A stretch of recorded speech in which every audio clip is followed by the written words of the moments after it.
2014, 19 మధ్య పరిపాలన అద్భుతంగా ఉంది. మీకు తెలుసు కదా.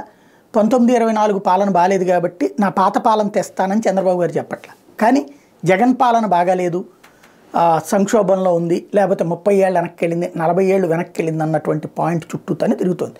మంచి కంటే చెడు జాగ్రత్తగా అట్రాక్ట్ చేస్తుంది కాబట్టి ఇప్పుడు వైసీపీ రివర్స్లో ఆన్సర్స్తో ఇంతవరకు అసలైనటువంటి పాయింట్ దగ్గరికి రాలేదు. ఇప్పుడు లెక్కలు చెప్తుంది. ఈ లెక్కలు తప్పైతే తెలుగుదేశం ఖచ్చితంగా ఆ లెక్కల్ని వివరించవచ్చు.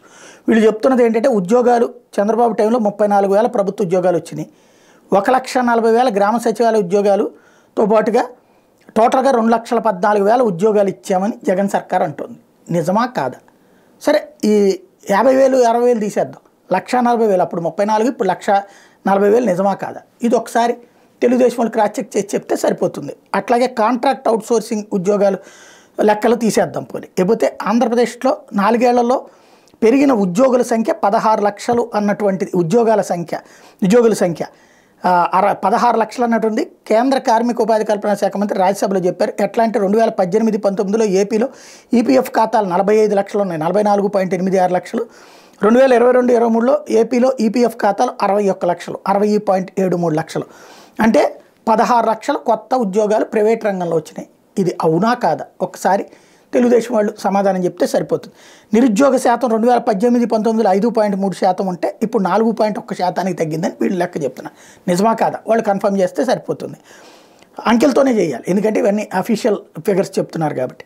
అట్లాగే చిన్న పరిశ్రమలు ఎంఎస్ఎంఈలు బాబు దిగిపోయిన నాటికి 1.93 లక్షలు, జగన్ వచ్చిన తర్వాత 3.94 లక్షలు ఎంఎస్ఎంఈలు వచ్చినాయి అన్నటువంటి వీళ్ళు చెప్తున్నటువంటి లెక్క.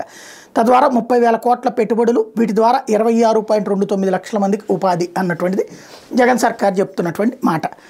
ఈ వైసీపీ చెప్తున్న మాట నిజమా కాదా? ఒకసారి చెప్తే సరిపోతుంది. లేకపోతే ఎంఎస్ఎంఈల అభివృద్ధి కోసం రాష్ట్రంలో 54 క్లస్టర్ల ఏర్పాటు, రీస్టార్ట్ ప్యాకేజీ ద్వారా ఎంఎస్ఎంఈలకు దాదాపు 2,887 కోట్లు ప్రోత్సాహకాలు ఇచ్చామన్నారు. అది పక్కన పెడదాం, ఎందుకంటే అది ఎంతవరకు వాస్తవమో అటు మేము కూడా ఇచ్చామని చెప్పచ్చు. లేకపోతే పెద్ద పరిశ్రమలు బాబు హయాంలో 60,000 కోట్ల పెట్టుబడులు వస్తే ఇప్పుడు 70,000 కోట్ల పెట్టుబడులు వచ్చినాయని చెప్తున్నారు.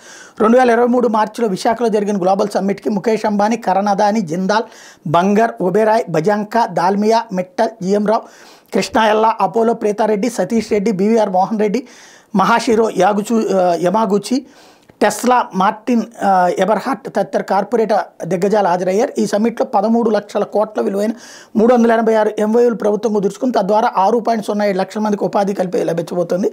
జేఎన్డబ్ల్యూ steel, Ramco cement, Century panels, ATC tyres, Aditya Birla garments, Dixon technologies, Greenlam south, Laurus labs ఇప్పటికే ఏర్పాటైన బ్లూ స్టార్, డైకిన్, డిక్సన్, టీసీఎల్, మొనోత్ తదితర అనేక ఎలక్ట్రానిక్ కంపెనీలు ఏపీలో తమ కార్యకలాపాలు ప్రారంభించడమే కాకుండా విస్తరణ కూడా చేసినాయి అని చెప్తున్నారు. ఇన్ఫోసిస్, విప్రో, అమెజాన్, బీఈఎల్, రాడ్స్టాన్ తదితర దిగ్గజ కంపెనీలు, ఐటీ కంపెనీలు విశాఖలో కార్యకలాపాలను ప్రారంభించినాయి అని చెప్తున్నారు. నిజమో కాదో చెప్తే సరిపోతుంది.